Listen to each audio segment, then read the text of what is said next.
Welcome to RDS media work. Friends, ಮದುವೆ ಅನ್ನೋದು ಸ್ವರ್ಗದಲ್ಲೇ ನಿಶ್ಚಯ ಆಗಿರುತ್ತೆ ಅಂತಾರೆ. ಆದರೆ ಆ ಮದುವೆಯಲ್ಲಿ ಸ್ವಲ್ಪ ತೊಡಕು ಬಂದರೆ ಸಾಕು ಅಥವಾ ಮಿಸ್ಅಂಡರ್ಸ್ಟ್ಯಾಂಡಿಂಗ್ ಬಂದರೆ ಸಾಕು, ನೀನು ಬೇಡ, ನಿನ್ನ ಸಹವಾಸನೂ ಬೇಡ ಅಂತ ಡಿವೋರ್ಸ್ ಮಾಡಿ ಬಿಡ್ತಾರೆ. ಅಲ್ಲದೆ ಇನ್ನೊಂದು ಅಂತ ಹೇಳಿ 2-3 ಮದುವೆ ಕೂಡ ಆದರೂ ಅದರಲ್ಲೂ ಕೂಡ ಕೆಲವರು ಸಕ್ಸಸ್ ಕಾಣಲ್ಲ. ಇಂತಹವರ ಮಧ್ಯೆ ನಮಗೆ ಸ್ಫೂರ್ತಿಯಾಗಿ ನಿಂತಿರೋದೇ ನಮ್ಮ ಕನ್ನಡದ ನಟಿ ಶ್ವೇತಾ ಅವರೇ. ಈ ಚೈತ್ರದ ಪ್ರೇಮಾಂಜಲಿ ನಟಿ ಶ್ವೇತಾ. ಎಸ್, ತಮ್ಮ ಸುಖ ಸಂಸಾರದಲ್ಲಿ ಎದುರಾದ ಬಿರುಗಾಳಿಯನ್ನು ಎದುರಿಸಿ ಪತಿಯ ಕೈಬಿಡದೆ ಮನೆಯ ಸಂಪೂರ್ಣ ಜವಾಬ್ದಾರಿಯನ್ನು ಹೊತ್ತು ಎಲ್ಲರಿಗೂ ಈ ಶ್ವೇತಾ ಮಾದರಿಯಾಗಿದ್ದಾರೆ. ಈ ಹಿರಿಯ ನಟಿಯನ್ನು ನಾವು ಕನ್ನಡದಲ್ಲಿ ಶ್ವೇತಾ ಅಂತ ಕರಿತೀವಿ. ಆದರೆ ತಮಿಳು, ತೆಲುಗು, ಮಲಯಾಳಂನಲ್ಲಿ ಜನ ಇವರನ್ನು ವಿನೋದಿನಿ ಅಂತ ಕರೀತಾರೆ. 90ರ ದಶಕದ ಕನ್ನಡ ಸಿನಿಮಾ ರಂಗದಲ್ಲಿ ಒಂದು ಹೊಸ ತಾರೆಯಾಗಿ ಮಿಂಚಿದ್ರು ಈ ನಟಿ ಶ್ವೇತಾ. ಚೈತ್ರದ ಪ್ರೇಮಾಂಜಲಿ ಸಿನಿಮಾದ ಮೂಲಕ ಕನ್ನಡಿಗರ ಮನ ಗೆದ್ದಿದ್ದ ಈ ತಾರೆಯ ಜೀವನ ಯಾತ್ರೆ ಒಂದು ಭಾವನಾತ್ಮಕ ಅಷ್ಟೇ ಅಲ್ಲ, ಸ್ಫೂರ್ತಿದಾಯಕ ಯಾತ್ರೆಯೂ ಹೌದು. ಇವತ್ತಿಗೂ ಕೂಡ ತಮ್ಮ ಗಂಡನ ಆಸರೆಯಾಗಿರುವ ಶ್ವೇತಾ ಜೀವನದಲ್ಲಿ ಎದುರಿಸಿದ ಸವಾಲುಗಳು, ಯಶಸ್ಸು ಮತ್ತು ಅವರ ಸರಳತೆಯ ಕುರಿತ ವಿಡಿಯೋ ಇದಾಗಿದೆ. ಶ್ವೇತಾ ಕನ್ನಡ ಚಿತ್ರರಂಗದಲ್ಲಿ 90ರ ದಶಕದ ಒಂದು ಮಿಂಚಿನ ತಾರೆ. ಇವರು ಮೂಲತಃ ತಮಿಳುನಾಡಿನವರಾಗಿದ್ದರೂ ಕೂಡ ಕನ್ನಡದಲ್ಲಿ ಭಾರಿ ಯಶಸ್ಸನ್ನು ಕಂಡಂತಹ ಒಬ್ಬ ನಟಿ. ಚಿಕ್ಕ ವಯಸ್ಸಿನಿಂದಲೇ ನಟನೆ, ನೃತ್ಯ ಮತ್ತು ಕಲೆಯ ಮೇಲೆ ಆಸಕ್ತಿ ಇಟ್ಟಿದ್ದ ಶ್ವೇತಾ ತಮ್ಮ ಶಾಲಾ ಕಾಲೇಜಿನ ದಿನಗಳಲ್ಲಿ ಸಾಂಸ್ಕೃತಿಕ ಕಾರ್ಯಕ್ರಮಗಳಲ್ಲೂ ಕೂಡ ಭಾಗವಹಿಸಿದ್ರು. 1995ರಲ್ಲಿ ತೆರೆ ಕಂಡಂತಹ ಚೈತ್ರದ ಪ್ರೇಮಾಂಜಲಿ ಸಿನಿಮಾದ ಮೂಲಕ ಶ್ವೇತಾ ಕನ್ನಡ ಚಿತ್ರರಂಗಕ್ಕೆ ಕಾಲಿಟ್ಟಿದ್ರು. ಈ ಸಿನಿಮಾದಲ್ಲಿ ನಟ ರಘುವೀರ್ ಜೊತೆಗಿನ ಶ್ವೇತಾರ ಪಾತ್ರ ಕನ್ನಡಿಗರಿಗೆ ಒಂದು ಐಕಾನಿಕ್ ಲವ್ ಸ್ಟೋರಿಯ ಭಾಗನೇ ಆಗಿತ್ತು. ಶ್ವೇತಾರ ಸರಳ ಸೌಂದರ್ಯ, ಭಾವನಾತ್ಮಕ ಅಭಿನಯ ಮತ್ತು ಕನ್ನಡಿಗರಿಗೆ ಹತ್ತಿರವಾದ ಇಮೇಜ್ ಅವರನ್ನು ಒಂದೇ ಸಿನಿಮಾದಲ್ಲೇ ಸ್ಟಾರ್ ಮಾಡಿಬಿಟ್ಟಿತ್ತು. ಈ ಯಶಸ್ಸಿನ ಹಿಂದೆ ಶ್ವೇತಾರ ಕಷ್ಟ ಕೂಡ ಇದೆ. ಆಗಿನ ಕಾಲದಲ್ಲಿ ಸಿನಿಮಾ ರಂಗಕ್ಕೆ ಬರಲು ಕುಟುಂಬದಿಂದ ಬೆಂಬಲ ಇರ್ತಾ ಇರಲಿಲ್ಲ, ಸಮಾಜದ ಒಪ್ಪಿಗೆ ಇರ್ತಾ ಇರಲಿಲ್ಲ. ಆದರೂ ಕೂಡ ಶ್ವೇತಾ ತಮ್ಮ ಕನಸನ್ನು ಸಾಕಾರಗೊಳಿಸೋದಕ್ಕೆ ಅಂತಲೇ ಎಲ್ಲ ಅಡೆತಡೆಗಳನ್ನು ದಾಟಿ ಬಂದಿದ್ರು. ಚೈತ್ರದ ಪ್ರೇಮಾಂಜಲಿ ಸಿನಿಮಾದಲ್ಲಿ ಶ್ವೇತಾರ ಜೀವಂತ ಅಭಿನಯ, ಈ ಸಿನಿಮಾದ ಯಶಸ್ಸು ಶ್ವೇತಾರಿಗೆ ಹೊಸ ಅವಕಾಶಗಳನ್ನೇ ತಂದುಕೊಡ್ತು. ಆದರೆ ಜೀವನದ ಪಯಣ ಇಷ್ಟಕ್ಕೆ ಸೀಮಿತ ಆಗಿರಲಿಲ್ಲ. ಚೈತ್ರದ ಪ್ರೇಮಾಂಜಲಿ ಚಿತ್ರದ ಯಶಸ್ಸಿನ ಬಳಿಕ ಶ್ವೇತಾ ಕನ್ನಡ ಚಿತ್ರರಂಗದಲ್ಲಿ ದೊಡ್ಡ ಹೆಸರನ್ನು ಮಾಡಿದರು. ಇದಾದ ಬಳಿಕ ಶ್ರುತಿಯವರ ಜೊತೆ ಅಭಿನಯಿಸಿದಂತಹ ಕರ್ಪೂರದ ಗೊಂಬೆ, ಈ ಚಿತ್ರದಲ್ಲಿ ಇವರ ಅಭಿನಯ ಅಂತೂ ಯಾರೂ ಮರೆಯೋದಕ್ಕೆ ಸಾಧ್ಯ ಇಲ್ಲ. ಲಕ್ಷ್ಮೀ ಮಹಾಲಕ್ಷ್ಮಿ ಅಂತೂ ಶ್ವೇತಾಗೆ ಮತ್ತಷ್ಟು ಹೆಸರು ತಂದುಕೊಟ್ಟಂತಹ ಚಿತ್ರ. ಇಂತಹ ಚಿತ್ರಗಳಿಂದ ಕನ್ನಡಿಗರಿಗೆ ನಮ್ಮ ಮನೆಯ ಹುಡುಗಿ ಅನ್ನೋ ಇಮ್ಯಾಜನ್ನು ಪಡೆದರು ಶ್ವೇತಾ. ಒಟ್ಟು 75ಕ್ಕೂ ಹೆಚ್ಚು ಚಿತ್ರಗಳಲ್ಲಿ ವಿವಿಧ ಭಾಷೆಗಳಲ್ಲಿ ನಟಿಸಿದ ಶ್ವೇತಾ ಕನ್ನಡದ ಜೊತೆಗೆ ತಮಿಳು, ತೆಲುಗು ಚಿತ್ರಗಳಲ್ಲೂ ಕೂಡ ಇವರು ಕಾಣಿಸ್ಕೊಂಡಿದ್ದಾರೆ.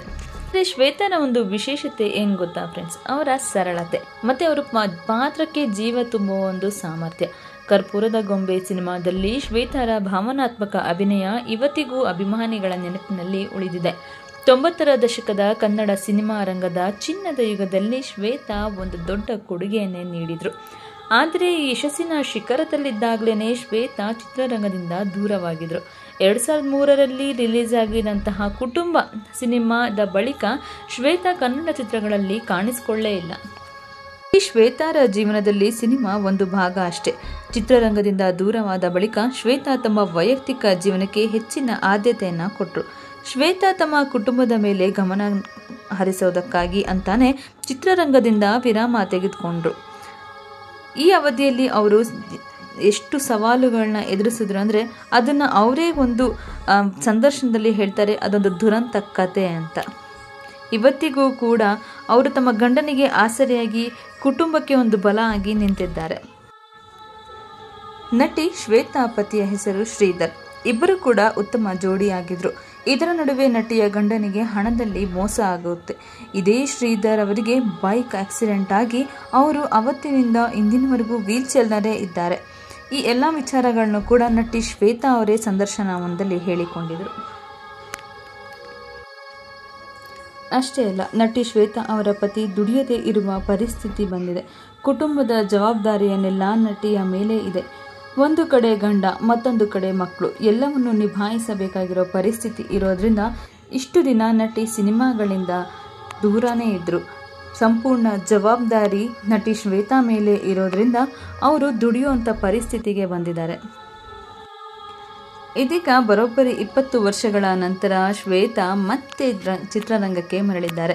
2024ರಲ್ಲಿ ಶ್ವೇತಾ ಕನ್ನಡ ಚಿತ್ರರಂಗಕ್ಕೆ ಮರಳಿದ್ದು ಖಾಸಗಿ ವಾಹಿನಿಯಲ್ಲಿ ಪ್ರಸಾರ ಆಗ್ತಾ ಇರುವಂತಹ ಲಕ್ಷ್ಮೀ ನಿವಾಸ ಎಂಬ ಕಿರುತೆರೆ ಧಾರಾವಾಹಿಯ ಮೂಲಕ ಶ್ವೇತಾ ಮತ್ತೆ ಕನ್ನಡಿಗರ ಮನೆಗೆದ್ದಿದ್ದಾರೆ. ಈ ಕಮ್ಬ್ಯಾಕ್ ಒಂದು ಸಾಮಾನ್ಯ ಘಟನೆ ಅಲ್ಲ. ಶ್ವೇತಾ ತಮ್ಮ ಸಂದರ್ಶನದಲ್ಲಿ ಹೇಳಿರೋ ಹಾಗೆ, ನಟನೆ ಯಾವಾಗಲೂ ನನ್ನ ಮನಸ್ಸಲ್ಲಿತ್ತು. ಕಿರುತೆರೆಯ ಶಕ್ತಿಯನ್ನ ತಿಳಿದಾಗ ಈ ಅವಕಾಶವನ್ನ ಸ್ವೀಕರಿಸಿದೆ ಅಂತ ಹೇಳಿದ್ದಾರೆ. ಲಕ್ಷ್ಮೀ ನಿವಾಸ ಧಾರಾವಾಹಿಯಲ್ಲಿ ಶ್ವೇತಾರ ಪಾತ್ರ ಕನ್ನಡಿಗರಿಗೆ ಮತ್ತೆ ಆ ಹಳೆಯ ಶ್ವೇತಾರ ಚಿತ್ರರಂಗದ ಮಿಂಚನ್ನೇ ತಂದಿದೆ. ಅಭಿಮಾನಿಗಳು ಶ್ವೇತಾರ ಈ ಕಮ್ಬ್ಯಾಕ್ಗೆ ಎಲ್ಲ ಭರಪೂರ ಮೆಚ್ಚುಗೆಯನ್ನೇ ವ್ಯಕ್ತಪಡಿಸಿದ್ದಾರೆ.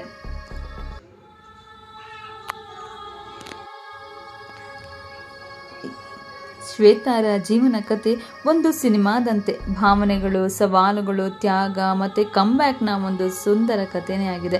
ಚೈತ್ರದ ಪ್ರೇಮಾಂಜಲಿಯಿಂದ ಆರಂಭವಾದ ಈ ಯಾತ್ರೆ ಇಂದಿಗೂ ಕನ್ನಡಿಗರ ಮನಸ್ಸಿನಲ್ಲಿ ಜೀವಂತ ಆಗಿದೆ. ಇಂದಿಗೂ ತಮ್ಮ ಗಂಡನಿಗೆ ಆಸರೆಯಾಗಿರುವಂಥ ಶ್ವೇತಾ ಕೇವಲ ಒಬ್ಬ ನಟಿಯಾಗಿ ಮಾತ್ರವಲ್ಲ, ಒಬ್ಬ ಧೈರ್ಯವಂತ ಮಹಿಳೆಯಾಗಿಯೂ ನಮಗೆ ಸ್ಫೂರ್ತಿಯಾಗಿದ್ದಾರೆ.